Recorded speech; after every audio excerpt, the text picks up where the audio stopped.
Hey, welcome back, guys and gals, to the second part of your history series of lectures. We're going to be talking about the post-Renaissance folks today. So let's get started. This should look familiar. We were all up in this chart in the last lecture. So we talked about all of these guys, or this pre-black hole of information era here. And now we're going to talk about all of these guys here. Well, not all of them. We're going to talk about a few notable ones here, and a couple here, and one down here. So it's going to be a good time. All right.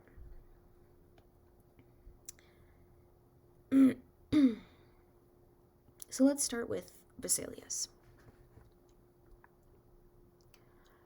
Vesalius was probably the greatest Renaissance anatomist. Okay, so for a while, during that whole black hole time that we've been constantly mentioning, they didn't allow dissections of human bodies. Probably something to do with religion, probably a conflict of interest there, probably considered heretical. Who knows? They started allowing it again, and Vesalius really took advantage. So here he is. Well, it's not Vesalius on the table. It's Vesalius doing the dissection. Okay, and there's a bunch of people around here. There's supposed to be a whole lot of symbolism about how fascinated he was with skeletal structure and some other cool things in this picture, which we won't get into. But so there's Vesalius. He's all about anatomy, and he says basically enough with the ventricles. Okay, they're not the seat of the soul. They're not the seat of the mind. The only thing that they're the seat of is cerebrospinal fluid. Okay, which is great. But his evidence for that was, look, animals have ventricles too. Animals don't have minds. Animals don't have souls. So this can't be the right answer. Okay, well, it was a good conclusion, but not necessarily the greatest of evidence. So back to our timeline. Who comes next? Descartes. Probably a familiar name to a lot of you. And Descartes, he was in this argument with Hobbes. And the argument is one that prevails through a lot of history of psychology, cognitive science, anything to do with the brain. You will at some point hear about the mind-brain problem. So where is the mind as far as the brain is concerned?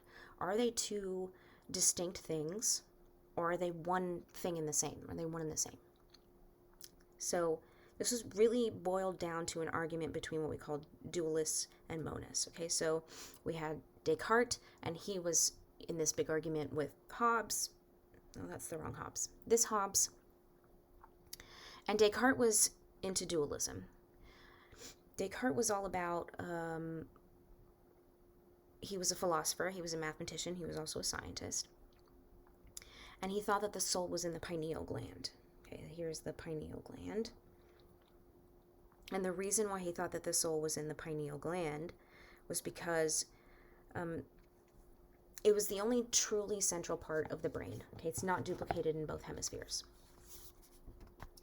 So he thought that the body can't think. And thinking is something that exists outside of the body. So what the mind does is it interacts through the pineal gland. That's where the brain and the mind come together. If you're interested, the pineal gland actually regulates sleep and wake cycles and seasonal behaviors and such. Okay, so he was close, right? Okay, so Hobbes was the opposite side of the spectrum. He's a monist, right around the same time. Also a philosopher, but not so much a scientist as he was a politician. We won't talk about his politics. He advocated strong central authority. Okay, monism, the mind is what the brain does. So this is really the first acknowledgement that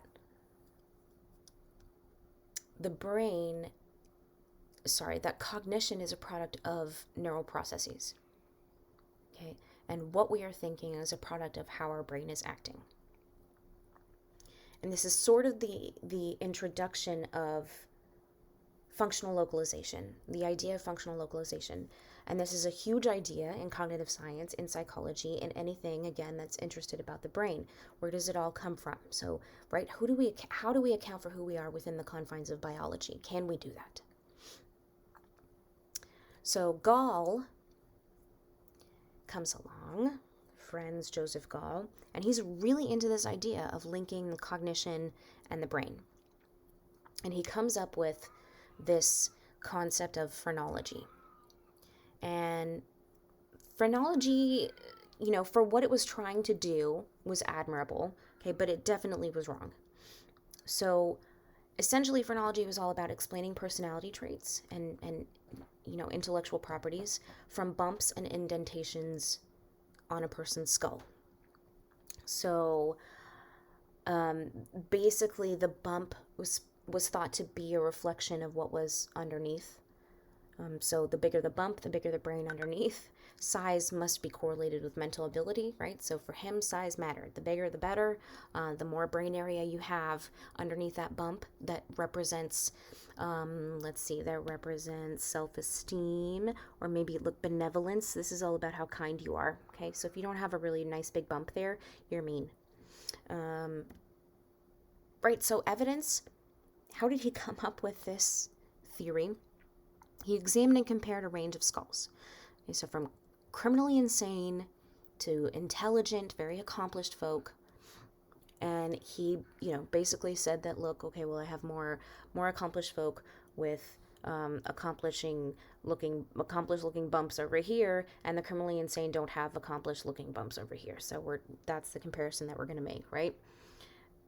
Okay. This scary image here is essentially what he was using to measure the bumps on the skull. So you could, put this up on the skull, and then you move this little thing back and forth, and then you're measuring bumps. Okay. So admirable, because it really set things on track for trying to take a scientific approach to figuring out where we come from as far as the brain is concerned. But when you think about functional localization, the first name that should come to your mind is Paul Broca. And it's because he made the first really okay, guys, this action, this process, this particular piece of how we act, okay, comes from this part of the brain. So he studied brain damaged patients, and he was trying to link locale to ability. So he's taking a very neuropsychological approach. If you think back to our sort of approaches to cognitive science, right? Interdisciplinary. This is the neuropsych side. He was studying brain damage to figure out, how that brain damage was linked to the behavioral problems seen in patients. And the big evidence for Broca's area was from a patient named Tan, or they called him Tan. His name is actually M. Leborn. He died in 1861, and Broca dissected his brain and found a lesion in the left hemisphere. Now Tan could only say one word, just tan, tan, tan. That was the extent of his verbal, linguistic production, right? So he couldn't produce anything other than tan.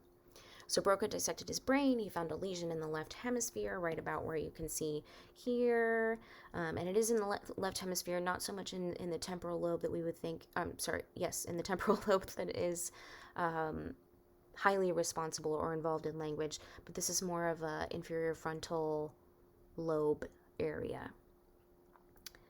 So posterior inferior frontal lobe. And we'll talk about brain directions in a future lecture. Don't worry about that.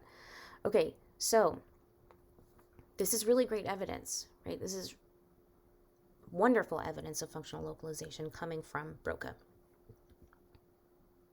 So he concluded that patients that can't produce language, they can comprehend language, right? Language comprehension, there's nothing wrong with it. He could understand everything that I was saying. He just couldn't respond to me. This is called Broca's aphasia. and we'll learn a little bit more about Wernicke's aphasia in a little while, which is sort of the opposite, right? You can't comprehend language. Now, you can't necessarily produce the language either in Wernicke's aphasia. It's the worst of the two. But we'll talk about that later. Okay, so thank you, Broca, for your super duper contribution to cognitive science and neuroscience and psychology. Let's talk about Helmholtz. Now, Helmholtz took a really cool methodological approach to nerves and nerve impulses. Okay, so he understood a lot about sensory input. He understood that sensory input from the environment can be labeled a stimulus. He understood that he could probably present stimuli to nerves and test nerve physiology that way. Right? So you present a stimulus, sensory input from the environment, you have a reaction from your nerve. That's your reaction time. And reaction time should, in theory, represent the speed of neural impulses. Like how fast it takes you to react is how fast it took that signal to get to the nerve that lets you react. So he would poke frogs in the thigh, and he would see how long it would take them to respond. And what he learned was a huge discovery for people at the time, because they thought at the time that nerve impulses, they're just incredibly fast. There's no way we could possibly measure them, and they are all impossibly fast. But it's not. That's not the case. So what he found with all of these poking experiments on these poor little frogs is that it takes longer to get a response if you poke them in the toe versus if you poke them in the thigh. And the reason for that is because the relay center for those kinds of impulses or stimulus responses is in the spine. At least it is in humans, right? So there's less distance for that impulse to travel, because nerve impulses do have to travel, right, down axons from one nerve to another. They have to cover distance. So he turned things around in the sense that no, nerve impulses are not impossibly fast. It is possible to measure them. And secondly, not all nerves are equal as far as their conduction time, which is a big discovery. Okay. So that's it for history. I'm not going to go too crazy on the history. And yes, there is more, but it all kind of gets wrapped into learning about modern day cognitive science. So we will address it when we come upon it. Stay tuned for next week's series of lectures on, I think we're talking about methods next week. Okay. Have a good one, guys, and I'll see you in the next lecture.